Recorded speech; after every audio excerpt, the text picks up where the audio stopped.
my chat today, Oh, right? very good. Yes, and you've got a Yeah. wonderful guest, don't you?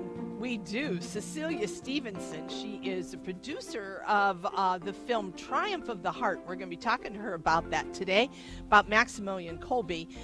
But she's got an amazing background. She's a passion for stories that explore faith, purpose, and sacrifice.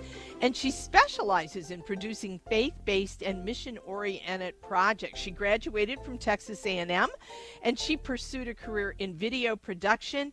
However, eventually she found herself falling in love with the world of narrative filmmaking, and she's worked on large production sets, including those of Washington's Armor and The Chosen. And I could go on, but I want to get to the interview. Welcome, Cecilia. Hi, thank you so much for having me. Oh, well, I'm very interested because I love St. Maximilian Kolbe. I think his story is amazing. So tell us a little bit about how this movie came to be.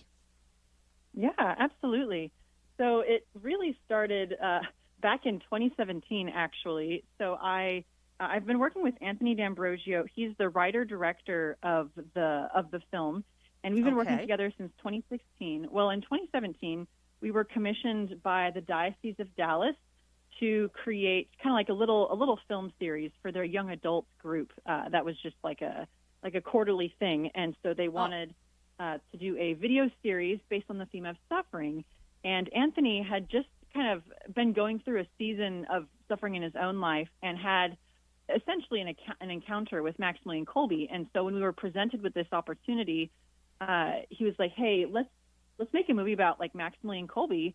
I can draw from my own personal experience, and I think we'll make a really moving story." And so it was a little short film that we made back in 2017, 2018 for the Catholic young adults in Dallas. And so that was the very, very beginning. It was essentially the same story that we tell in the feature-length film, but just condensed to like 20 minutes. And so then, fast forward a few years, and Anthony, I don't know, I guess feels the call to turn it into a feature film. And so he writes the full-length script, and then he called me up in about 2022, and that's when he essentially had the first draft finished. And we just started the work. And so obviously that was over 3 years ago. And we've been working on the film ever since, and it just came out in theaters back in September. And so now we're streaming and doing all kinds of other fun stuff. But that's kind of the story in a nutshell. Wow, that's amazing. So tell us a little bit about the film itself. Does it cover his whole life, parts of his life? How did you kind of decide what to do? Because the guy was amazing. Yeah, thank you. That's a great question. So like you said, Maximilian Kolbe is an absolutely incredible human being. While he was alive, he did all kinds of just amazing, amazing things. We don't really focus on much of that, however. So the thing that most people know about Maximilian Kolbe is that he stepped forward out of line in Auschwitz, sacrificed his life to save another man. And unlike most stories that are told about St. Kolbe, most stories end there. Our story actually starts there. And so our story is all about the final days of St. Maximilian Kolbe with those 9 other men in that starvation cell. We do have a couple flashbacks to his time in Japan, or even just his time as like a Franciscan friar. But the majority of the story actually takes place in that starvation cell.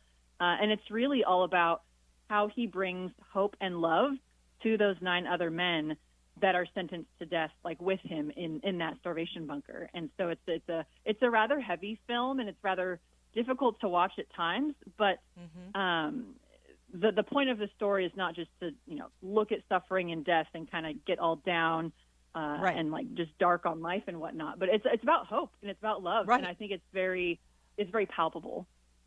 Well, since it came out in the theaters in September, what kind of feedback have you gotten on this, Cecilia? Oh, incredible feedback. The vast majority of people absolutely love the film. It has been described as kind of like a spiritual experience. Some even go so far as to say like a type of liturgy just in and of itself. But people love the film. It is, I think a lot of people are pleasantly surprised. And obviously I don't want to tell your listeners, Sure, what to expect or like how to think about it. But we hear time and again that people, go into it with, whatever expectations based on what they've seen about previous saint movies, or what they know about Christian film in general.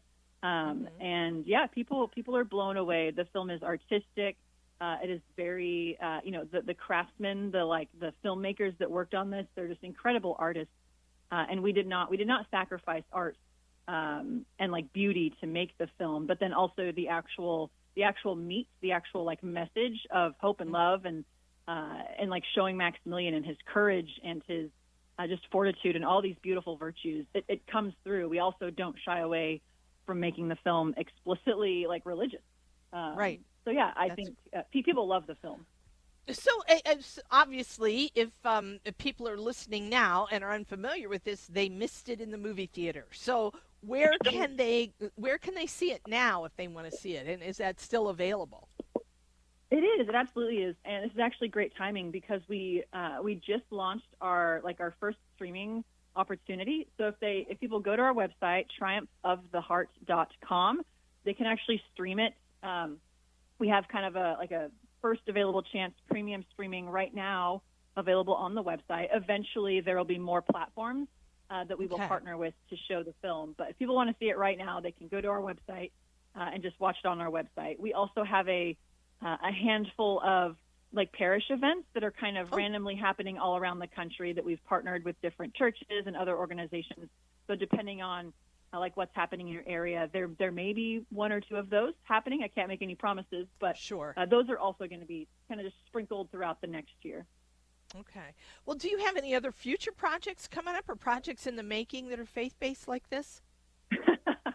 Oh yeah, there's all kinds of ideas. I haven't decided yet for me what's going to be next. There's a potential opportunity with a group of Catholic filmmakers doing a Bernadette of Lourdes film, and they might be filming sometime next year. But it's they just reached out to me a couple weeks ago, and so nothing's set in stone on that. But that's one potential option. And then Anthony, of course, he's just got the great creative mind, and he has all sorts of ideas.